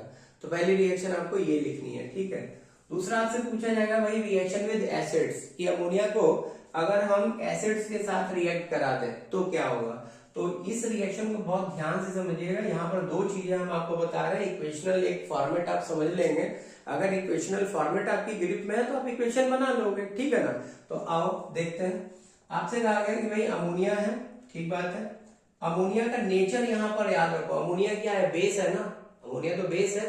तो बेस किसी एसिड के साथ रिएक्शन करेगा तो सीधी सी बात है सॉल्ट एंड वाटर का फॉर्मेशन होगा, ज्यादातर यही होता है। तो देखते हैं अमोनिया के केस में क्या हो रहा है। अमोनिया ने लेकर के सपोज आपने किसी एसिड के साथ रिएक्शन कराई, तो अब अगर एसिड के साथ आप रिएक्शन करा रहे हो और उस एसिड में ऑक्सीजन प्रेजेंट है तब तो वाटर का फॉर्मेशन होगा। मीन्स अगर कोई ऑक्सी एसिड है तब तो वाटर का फॉर्मेशन होगा। लेकिन अगर वो ऑक्सी एसिड नहीं है, हाइड्रो एसिड है लाइक HCl, ठीक है, तब क्या होगा, वाटर का फॉर्मेशन नहीं होगा, सिंपली सॉल्ट का फॉर्मेशन हो जाएगा। तो ये डिपेंड करता है कि एसिड कौन सा है, उस हिसाब से यहाँ पर सॉल्ट और वाटर बनेंगे, ठीक है ना। कोई जरूरी नहीं कि वाटर का फॉर्मेशन हो, वाटर एक डिपेंडेबल कंडीशन है कि अगर ऑक्सीजन प्रेजेंट है एसिड में तब तो ऑक्सीजन बन जाएगा। तो आपने सपोज इसकी रिएक्शन अमोनिया की एसिड से कराई तो यहाँ पर सॉल्ट बन जाएगा, ठीक है, एसिड कोरस्पॉन्डिंग सॉल्ट बनेगा। और वाटर कंडीशनल है, बन भी सकता है नहीं भी बन सकता है। इस रिएक्शन को हम लोग करके देखते हैं, ठीक है। तो अमोनिया की देखिए आपने रिएक्शन कराई, ये तो फैक्ट है कि सॉल्ट बनेगा ही बनेगा। चलो करके देखते हैं। आपने लिया NH3 और NH3 को लेकर के आपने HCl से रिएक्शन कराया, ठीक है बेटा। HCl से जब रिएक्शन कराया तो आप देखिए ये क्या बन गया, NH4Cl। अब यहाँ पर वाटर बनने जैसी कोई कंडीशन तो नहीं है ना, पक्का नहीं है। चलिए आगे बढ़ते हैं। अब मान लीजिए कि अगली बार में आपने अमोनिया ले लिया और अमोनिया की रिएक्शन कराई H2SO4 के साथ। तो H2SO4 के साथ अगर रिएक्शन करा रहे हैं तो फॉर्मेशन क्या होगा। अब हमने बताया कि डिपेंडेबल है, कंडीशन है कि भाई वाटर बन भी सकता है और वाटर नहीं भी बनेगा, ठीक है ना। तो उस हिसाब से चीजों को लेना, लेकिन ज्यादातर के लिए फिलहाल आप याद रखो कि वाटर नहीं ही बनाना है, ठीक है। सीधा अगर डायरेक्ट आप अमोनिया ले रहे हैं तो याद रखना केवल सॉल्ट बनेगा, वाटर नहीं बनेगा। वाटर को नहीं कर दो, नहीं बनाना है वाटर। क्या बन रहा है यहाँ पर बन गया, देखिए आपका अमोनियम सल्फेट हो गया, NH4 अमोनियम सल्फेट का फॉर्मेशन करा देंगे, यहाँ पर 2 लगाएंगे, सब कुछ बैलेंस है, ठीक है ना। लेकिन अगर इसी रिएक्शन में आपसे ये कह दिया जाए कि हमने अमोनिया नहीं लिया है बल्कि एक्वस सॉल्यूशन लिया है अमोनिया का, बेटा बहुत इंपॉर्टेंट है, ठीक है ना। ये वाली दोनों इक्वेशन बहुत इंपॉर्टेंट है, इनको BMIQ में मार्क कर लीजिए। BMIQ है ये भयंकर मोस्ट इंपॉर्टेंट क्वेश्चन, ठीक है ना। तो यहां पर आपसे कहा जा रहा है कि जब आपने अमोनिया का एक्वस सॉल्यूशन ले लिया, एक्वस सॉल्यूशन ऑफ अमोनिया, ठीक है, अमोनिया का आपने एक्वस सॉल्यूशन लिया और उसे लेकर के किसी एसिड के साथ रिएक्शन कराया तो क्या होगा। तो भैया जब अमोनिया का आप एक्वस सॉल्यूशन लेंगे ना तब ध्यान रखिए यहाँ पर फॉर्मेशन होगा आपका सॉल्ट एंड वाटर, ठीक है। तो इस जगह पर सॉल्ट एंड वाटर का फॉर्मेशन होगा क्योंकि एक्वस सॉल्यूशन में हमें क्या मिलेंगे, एक्वस सॉल्यूशन में हमें मिलेंगे हाइड्रोक्सिल आयन। अमोनिया के एक्वस सॉल्यूशन में हमें हाइड्रोक्सिल आयन मिलेंगे और हाइड्रोक्सिल आयन एसिड से मिलने वाले हाइड्रोजन आयन के साथ जब कंबाइन होंगे तो वाटर का फॉर्मेशन कर देंगे। तो इस रिएक्शन का फॉर्मेट क्या होगा, एक्वस सॉल्यूशन अमोनिया को आपने वाटर में डिसॉल्व किया तो क्या बन जाएगा, NH4OH बन जाएगा, ठीक है। NH4OH आपको एक्वस सॉल्यूशन करके दे दिया जाए या ये कह के दे दिया जाए कि हमने अमोनियम हाइड्रोक्साइड की रिएक्शन कराई, बात एक ही है, ठीक है ना।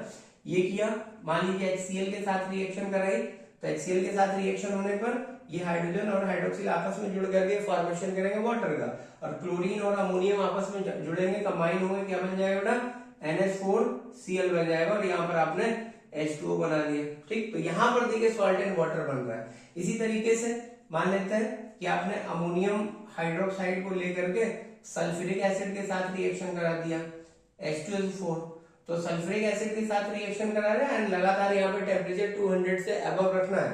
तो 200 से अबव रखोगे तो H2SO4 टोटल डिकम्पोज हो जाएगा, यहाँ से 2 हाइड्रोजन और यहाँ से आपको 2 हाइड्रोक्सिल मिलेंगे, 2 वाटर मॉलिक्यूल दिखाओगे और अमोनियम और सल्फेट साथ में ज्वाइन होंगे तो बन जाएगा NH4 होल ट्वाइस SO4, मतलब अमोनियम सल्फेट और यहाँ पर वाटर का फॉर्मेशन करेंगे। लेकिन अगर यहीं पर 200 से बिलो टेम्परेचर होगा तो क्या होगा, H2SO4 का पार्शियल आयनाइजेशन होगा, यहाँ पर भी यहाँ पर दोनों इक्वेशन में इस जगह फॉर्मेशन करोगे अमोनियम हाइड्रोजन सल्फेट का, और यहाँ पर वाटर एक ही बनेगा, 2 वाटर मॉलिक्यूल की जगह एक ही वाटर मॉलिक्यूल दिखेगा। ठीक है, तो इस तरीके से आपको ये रिएक्शन कर लेने हैं, नोट करिए, फिर आगे बढ़ते हैं। अच्छा, आगे बढ़ने से पहले एक लास्ट रिएक्शन है, जरा ये भी समझ लो। ये रिएक्शन का एक सिंपल सा ऑब्जर्वेशन है, आपसे कहा जा सकता है reaction with oxygen. What happened when, अगर हम अमोनिया को ऑक्सीजन के साथ एक्सपोज करें तो क्या होगा, या डायरेक्ट एक क्वेश्चन पूछा जाता है क्या अमोनिया कंबशन में सपोर्ट करता है। तो ऑब्जेक्टिव अगर ये क्वेश्चन आए कि अमोनिया क्या कंबशन में सपोर्ट करता है, तो आप लिख देंगे कि अमोनिया कंबशन में सपोर्ट तो नहीं करता है, लेकिन अमोनिया का खुद का कंबशन होता है। और जब अमोनिया का कंबशन होगा ना, कंबशन के लिए जरूरत किसकी है, ऑक्सीजन की, तो अमोनिया का जब कंबशन होगा तो ये एक पेल येलो, ठीक है, बल्कि पेल येलो न होकर के ग्रीनिश येलो, एक ग्रीनिश येलो जो है कलर के साथ जो है ये जलेगा, है ना। और अमोनिया के साथ, अमोनिया को जब ऑक्सीजन के साथ आप जलाएंगे, this is NH3 and O2, तो फॉर्मेशन किसका हो जाएगा बेटा, फॉर्मेशन हो जाएगा नाइट्रोजन का और वाटर का फॉर्मेशन हो गया। अब बस चीजों को जस्ट आपको बैलेंस करना है। यहाँ पर आपने 2 लगाया, देखिए 2 नाइट्रोजन हो गए, हाइड्रोजन कितने हैं, ठीक है, तो यहाँ पर आप 3 कर दीजिए, एंड ऑक्सीजन अपने पास कितने हो गए, तो यहाँ पर 3 ऑक्सीजन है, बैलेंस नहीं हो रहा है, तो यहाँ पर 4 मेंशन करो, यहाँ पर 2 मेंशन करो, एंड इस जगह पर आप क्या कर देंगे, हाइड्रोजन हो गया, यहाँ पर 6 मेंशन करिए, और इस जगह जो ऑक्सीजन आपने लिया था, ऑक्सीजन को कर दो 3O2। तो अब देखो सब बैलेंस हो गया, 6 अपने पास ऑक्सीजन है, हाइड्रोजन हो गए 12, 4 3 12, या 12 हाइड्रोजन है, नाइट्रोजन 4 हो गए, ठीक है ना। तो अभी जब अमोनिया को, ये ऑब्जर्वेशन में क्वेश्चन पूछा जाता है कि अमोनिया को ऑक्सीजन के साथ जलाएंगे या अमोनिया का कंबशन करेंगे, तो यहाँ पर एक ग्रीनिश येलोइश कलर की जो है आपको फ्लेम दिखाई देगी, नोट कर लीजिए, बहुत इंपॉर्टेंट क्वेश्चन है। अगला केस है बच्चों, आपसे पूछा जाएगा अमोनिया का कैटालिटिक ऑक्सीडेशन। देखिए कंबशन भी ऑक्सीडेशन होता है, लेकिन वो नॉन कैटालिटिक है, ठीक है ना। वहां पर ऑब्जर्वेशन में आपको बताना है कि ये येलो ग्रीनिश फ्लेम के साथ जलता है अमोनिया, ठीक है। लेकिन कैटालिटिक ऑक्सीडेशन में क्या होता है कि हम किसी कैटलिस्ट की प्रेजेंस में एक sufficient supply of pure oxygen pass करते हैं वहां पर, एंड इसलिए इस इवेंट को जो है कैटालिटिक ऑक्सीडेशन कहा गया है। तो जब अमोनिया का कैटालिटिक ऑक्सीडेशन होता है तो ध्यान देना है कि इसमें जो रिएक्शन है जो आपसे पूछा जाएगा वो बहुत इंपॉर्टेंट है, लिखने के लिए आएगा। तो अमोनिया को लेकर के आपने ऑक्सीजन के साथ रिएक्शन करानी है, एंड ये जो रिएक्शन है ये किसकी प्रेजेंस में हो रही है, तो यहाँ पर आपको प्लेटिनम लेना है एज ए कैटलिस्ट, ठीक है। प्लेटिनम को आपको यहाँ पर लेना है एज ए कैटलिस्ट, और टेम्परेचर यहाँ पर कितना होगा बेटा, टेम्परेचर यहाँ पर 800 डिग्री सेल्सियस के आसपास होगा। तो जब ये कैटालिटिक ऑक्सीडेशन हुआ तो यहाँ पर नाइट्रोजन मोनोऑक्साइड का फॉर्मेशन होगा, ध्यान देंगे यहाँ पर नाइट्रोजन मोनोऑक्साइड का फॉर्मेशन होगा, और साथ ही यहाँ पर जो है आप वाटर का फॉर्मेशन करेंगे। अब जस्ट चीजों को आपको क्या करना है, चीजों को आपको क्या कर लेना है, जस्ट आपको बैलेंस कर लेना है। तो जैसे यहाँ पर आपने अगर 4 मेंशन कर दिया और यहाँ पर 4 मेंशन कर दिया, तो देखिए नाइट्रोजन और नाइट्रोजन बैलेंस है, हाइड्रोजन कितना हो गया, 4 3 12 हाइड्रोजन है। अब यहाँ पर 6 मेंशन कर दो तो देखो अपन का हाइड्रोजन भी बैलेंस हो गया। ऑक्सीजन चेक करिए, ऑक्सीजन हो रहा है 4 यहाँ पर, एंड 6 ऑक्सीजन, एंड 4 एंड 6 कितना हो गया 10, तो यहाँ पर 5 कर दीजिए। तो ये जो ऑब्जर्वेशन बेस्ड क्वेश्चन पूछा जाएगा, ये जो हमारा NO है, नाइट्रोजन मोनोऑक्साइड, ये एक रेड कलर का जो है गैस है ना, एक रेडिश कलर वहां पर आपको ऐसा दिखाई देगा। फर्दर क्योंकि ये एक एक्सोथर्मिक प्रोसेस है, यहाँ पर आपकी जो है हीट भी प्रोड्यूस हो रही है, क्योंकि ये एक एक्सोथर्मिक प्रोसेस है। तो अभी जो हमारा नाइट्रोजन मोनोऑक्साइड जो बन गया, जिसको नाइट्रिक ऑक्साइड भी बोलोगे, नेक्स्ट स्टेप में ये जो नाइट्रिक ऑक्साइड है ना, ये नाइट्रिक ऑक्साइड जो है आपका, ये नेक्स्ट स्टेप में फर्दर ऑक्सीडाइज हो जाएगा। नाइट्रिक ऑक्साइड फर्दर ऑक्सीजन के साथ रिएक्ट करेगा, और उस पर्टिकुलर हाई टेम्परेचर पे ही ये जो हमारा नाइट्रोजन का मोनोऑक्साइड है, ये नाइट्रोजन के डाई ऑक्साइड में कन्वर्ट होगा।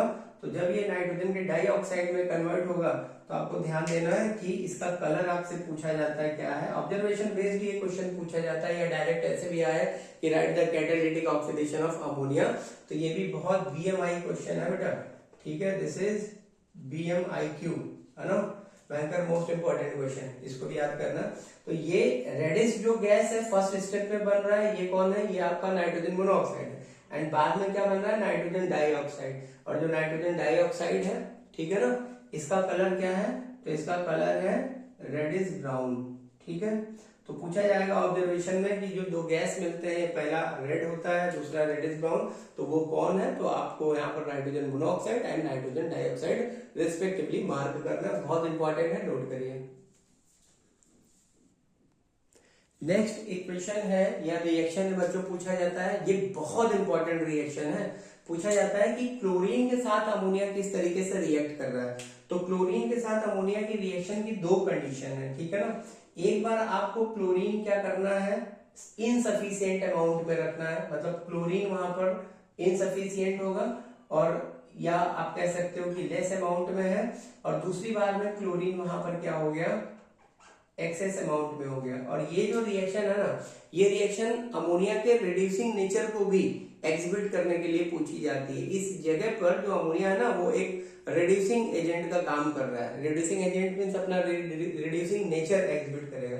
तो पहले चलिए देखते हैं, जहां पर हमने अमोनिया को एक्सेस में लेना है, अमोनिया को खूब एक्सेस अमाउंट में रखना है, एंड क्लोरीन को यहां पर आपने क्या किया है, लिमिटेड अमाउंट में या लेस अमाउंट में रखा है, लिमिटेड अमाउंट में। अभी क्या होगा, तो अभी ये होगा कि यहां पर नाइट्रोजन गैस का फॉर्मेशन हो जाएगा एंड अमोनियम क्लोराइड बनेगा, NH4Cl। अब जस्ट आपको चीजों को बैलेंस करना है, ठीक है। तो यहां पर आप 8 मेंशन करिए, 8 यहां पर मेंशन किया, एंड यहां पर आप मेंशन कर लीजिए 6। तो 6 एंड 2 देखो 8 नाइट्रोजन हो गया।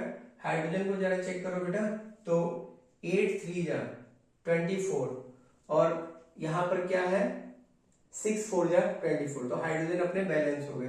अब क्लोरीन को चेक करो जरा, 6, यहाँ पर 6 क्लोरीन है, और इस जगह क्लोरीन कितने हैं, केवल 2 दिखाई दे रहे हैं, तो यहाँ पर 3 आप मेंशन कर दीजिए। तो अगर हम नाइट्रोजन और क्लोरीन को ऐसे कह सकते हो कि एक्सेस या लिमिटेड अमाउंट रेशियो अगर पूछा जाए, तो नाइट्रोजन 8 और क्लोरीन क्या है 3, तो 8:3 के रेशियो में अमोनिया और क्लोरीन 8:3 के रेशियो में अगर हम लोग रिएक्ट करा रहे हैं, तो नाइट्रोजन गैस का फॉर्मेशन होगा और आपका अमोनियम क्लोराइड बनेगा, ठीक है ना। लेकिन अगर इसी रिएक्शन में आपने अमोनिया को अब की बार क्या कर दिया, लिमिटेड कर दिया, ठीक है, ammonia is limited here, and यहाँ पर क्लोरीन को आपने एक्सेस में ले रखा है और तब इसको इग्नेट कर लिया साथ में, तो ऐसा होने पर क्या होगा, अब NCl3 का फॉर्मेशन होगा, ठीक है। ये आपका नाइट्रोजन ट्राई क्लोराइड बन जाएगा और साथ ही यहाँ पर आपका HCl बनेगा, ठीक है। चीजों को आपको क्या करना है, बैलेंस करना है। तो देखिए यहाँ पर अपने पास 3 क्लोरीन है, ठीक है, और यहाँ पर क्लोरीन 2 ही है, तो एक काम करते हैं, यहाँ पर 3 मेंशन करेंगे और इस जगह पर 2 मेंशन करेंगे। तो देखिए 2 3 जा 6, दोनों जगह क्लोरीन बैलेंस हो गया, और नाइट्रोजन यहाँ पर 1 है, यहाँ पर आप 2 कर दीजिए, तो देखिए 2 नाइट्रोजन हो गए। हाइड्रोजन कितने हो गए, अब हाइड्रोजन अपने पास जो है 6 हो गए, तो अभी बैलेंस तो नहीं है बेटा। एक काम करते हैं, यहां से ये 2 हटाते हैं, यहां से ये 2 हटाते हैं, ठीक है, एंड क्लोरीन को उस तरह से बैलेंस करते हैं। अगर हम लोग यहाँ पर 3 मेंशन कर दें, तो हाइड्रोजन देखो यहाँ पर 3 है और यहाँ पर 3 हाइड्रोजन बैलेंस हो गए, एंड 3 2 जा 6, 3 क्लोरीन यहाँ पर है, 3 यहाँ पर है। तो जब आपने अमोनिया लिमिटेड कर दिया और क्लोरीन जो है ना एक्सेस अमाउंट में कर दिया, देखिए ये वाली रिएक्शन तो कॉमन है, ज्यादातर लोग ये वाली रिएक्शन जो है ना याद कर लेते हैं बच्चे, टीचर्स भी इसको बताते हैं, ऐसा नहीं कि नहीं बताते हैं, सब बताते हैं, लेकिन इस पर सबका ज्यादा फोकस रहता है। ये वाली थोड़ी सी अनकॉमन रिएक्शन है, हर जगह नहीं पूछी जाती, लेकिन फिर भी ये रिएक्शन बहुत इंपॉर्टेंट है। आप ये मत सोचिएगा कि नहीं पूछी जाती तो हम करेंगे नहीं, बहुत इंपॉर्टेंट है। यहाँ पर आपको क्लोरीन एक्सेस लिया है और यहाँ पर ऊपर वाले में आपने अमोनिया को एक्सेस में लिया है, एंड यहाँ पर रिड्यूसिंग बिहेवियर दिखाई दे रहा है। रिड्यूसिंग बिहेवियर इस तरीके से दिखाई दे रहा है कि देखिए, अगर आप ये कहें कि कोई चीज जहां पर हाइड्रोजन का एडिशन हो रहा है, तो हाइड्रोजन का एडिशन अगर हो रहा है तो उसको क्या बोलेंगे, ऑक्सीडेशन बोलेंगे। लेकिन अगर हाइड्रोजन का रिमूवल हो बेटा, हाइड्रोजन का अगर एडिशन हो रहा है तो उसको क्या बोलेंगे, उसको रिडक्शन बोलेंगे। Addition of hydrogen is called reduction और removal of hydrogen is called oxidation. अब अगर वो ऑक्सीडेशन हमारी वजह से हो रहा है, सपोज रिएक्शन में हम आए और हमारी वजह से वो ऑक्सीडेशन हो गया, ऑक्सीडेशन मींस वो जो हाइड्रोजन है ना हमारी वजह से रिमूव हो गए, तो हमने सामने वाली पार्टी को क्या कर दिया, ऑक्सीडाइज कर दिया, ठीक है, तो हम कौन हो जाएंगे, ऑक्सीडाइजिंग एजेंट हो जाएंगे। लेकिन अगर हमारी वजह से वो हाइड्रोजन कहीं पर जाके ज्वाइन हो रहा है तो क्या हो जाएगा, रिडक्शन होगा, तो इसलिए हम वहां पर कौन हो जाएंगे, रिड्यूसिंग एजेंट हो जाएंगे। अब जरा यहाँ पर ध्यान दो, ये जो NH3 है यहाँ से हाइड्रोजन का देखिए रिमूवल हो रहा है, तो NH3 तो ऑक्सीडाइज हुआ, लेकिन क्लोरीन का खुद का क्या हो रहा है, क्लोरीन के लिए हमें देखना है, यहाँ पर हमें अमोनिया के रिड्यूसिंग नेचर को समझना है, ठीक है, तो इसलिए रिएक्शन इंपॉर्टेंट है। क्लोरीन के साथ हाइड्रोजन जाके ज्वाइन हुए, देखिए है ना भाई, क्लोरीन पहले देखो यहाँ पर अकेला था, अभी इस पूरे कंपोजिशन में हाइड्रोजन भी प्रेजेंट है अलॉन्ग विद क्लोरीन, तो कुल मिलाकर के इस सिस्टम में आकर के क्लोरीन भी है और हाइड्रोजन भी ज्वाइन कर रहा है, तो हाइड्रोजन कहीं पर ज्वाइन हो रहा है तो वो बॉडी का क्या हो रहा है, रिडक्शन हो रहा है,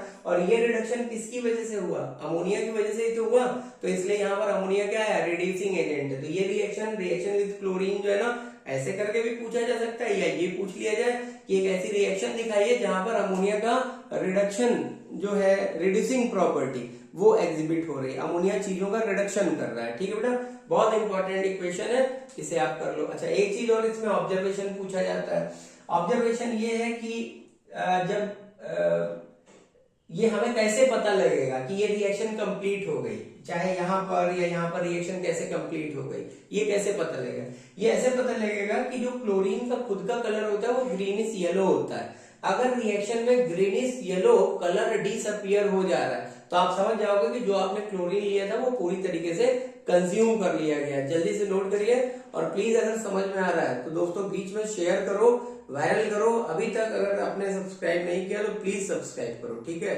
हाँ बस जल्दी से करिए, नोट करिए। नेक्स्ट बेटा इंपॉर्टेंट क्वेश्चन है, ये भी बहुत BMI क्वेश्चन है, आपसे पूछा जाएगा, देखिए एक ऑब्जर्वेशन बेस्ड टाइप क्वेश्चन, हो सकता है आपसे पूरी इक्वेशन लिखने के लिए ना आए यहाँ पर, है ना, इसीलिए मैंने क्या किया, पहले से ही इक्वेशन लिख दिया ताकि जल्दी इस चीजों को आपको एक्सप्लेन कर दूं, ठीक है ना। यहाँ पर हो सकता है कि आपसे ये पूरी इक्वेशन लिखने के लिए नहीं आएगी, बस ऑब्जर्वेशन होगा कि कोई ए सब्सटेंस था, उसका पहले ये कलर था और अमोनिया के साथ रिएक्ट होने के बाद उसका बाद में कुछ और कलर चेंज हो गया, तो वो जो ए सब्सटेंस था वो है क्या, आइडेंटिफाई करने के लिए आएगा। तो जरा ध्यान दो, यहाँ पर अमोनिया की रिएक्शन जो है ना क्यूप्रिक ऑक्साइड के साथ कराई गई, क्यूप्रिक ऑक्साइड कह लो या कॉपर का ऑक्साइड कह लो, इसका जो कलर होता है, जो क्यूप्रिक ऑक्साइड है इसका खुद का कलर क्या होता है, तो ये जो है आपका एक ब्लैक कलर का सॉलिड होता है, ठीक है, और जब अमोनिया के साथ रिएक्शन हुआ, तो अमोनिया के साथ रिएक्शन हुआ, इस जगह पर आपने हीट किया इसे लेकर के, और हीट करने के बाद क्या हुआ, अमोनिया का थर्मल डिकम्पोजिशन हुआ, जैसे कि आपको बताया था कि अमोनिया का जब थर्मल डिकम्पोजिशन होगा तो वो अपने कंपोजिटरी सब्सटेंसेस में डिकम्पोज हो जाएगा, मींस नाइट्रोजन और हाइड्रोजन में ये डिकम्पोज हो गया। अब नाइट्रोजन में जो डिकम्पोजिशन हुआ तो ये देखिए नाइट्रोजन ये तो अलग हो गया, ठीक है, इसके बाद जो हाइड्रोजन वहां पर बच गए, डिकम्पोज होकर जो हाइड्रोजन अवेलेबल हुए, वो हाइड्रोजन क्या करेंगे, इस कॉपर के ऑक्साइड के साथ रिएक्ट करेंगे, एंड कॉपर के ऑक्साइड के साथ वो ऑक्सीजन पर मेन रिएक्शन करेंगे एंड वाटर का फॉर्मेशन कर देंगे, कॉपर का डिस्प्लेसमेंट हो गया। अब जरा ध्यान दो, जब मेटल यहाँ पर कंबाइन था ऑक्सीजन के साथ तो इस कॉपर के ऊपर क्या चार्ज था, पॉजिटिव चार्ज था भाई, ऑक्सीजन, अब ऐसे समझिए ना, कॉपर ने ऑक्सीजन के साथ कंबाइन किया तो कॉपर ऑक्साइड में, अब ये नॉन मेटल है, ऑक्सीजन 2 इलेक्ट्रॉन गेन करके अपना ऑक्टेट पूरा कर रहे थे, तो माइनस का 2 चार्ज आ रहा है, एंड ऑक्सीजन के ऊपर उस समय कितना चार्ज रहा होगा, सॉरी कॉपर के ऊपर कितना चार्ज रहा होगा, +2 रहा होगा। तो ये +2 चार्ज कब आया, जब उसने इलेक्ट्रॉन लूज किए होंगे, lose of electron is oxidation, लेकिन रिएक्शन में अगली स्टेप में ये जो कॉपर है देखो फ्री स्टेट में दिखाई दे रहा है, किसी के साथ कंबाइंड नहीं है, तो फ्री स्टेट में वो न्यूट्रल है, और न्यूट्रल होने के लिए उसने इलेक्ट्रॉन फिर से ले लिए, तो gain of electron is reduction. तो हुआ क्या कि यहाँ पर अमोनिया जो है ना, जब किसी मेटल ऑक्साइड के साथ रिएक्ट कर रहा है तो उस मेटल ऑक्साइड को मेटल में रिड्यूस कर दे रहा है, तो ये जो रिएक्शन है यहाँ पर कहा जा रहा है रिडक्शन ऑफ मेटेलिक ऑक्साइड, मतलब अमोनिया का यहाँ पर रिड्यूसिंग एजेंट वाला बिहेवियर दिखाई दे रहा है, अमोनिया का यहाँ पर रिड्यूसिंग प्रॉपर्टी दिखाई दे रहा है। अब ऑब्जर्वेशन बेस्ड इक्वेशन है तो आप इक्वेशन एज सच याद कर लेंगे। ऑब्जर्वेशन क्या है कि भाई रिएक्शन से पहले वो सब्सटेंस जो अमोनिया से रिएक्ट कराया गया था उसका ब्लैक कलर था, और रिएक्शन के बाद हमें जो प्रोडक्ट मिल रहा है वो क्या हो गया, वो रेडिश ब्राउन हो गया, ठीक है, तो वो जो रेडिश ब्राउन सब्सटेंस है वो कौन है? जो पहले तो ब्लैक था, बाद में रेडिश ब्राउन हो गया।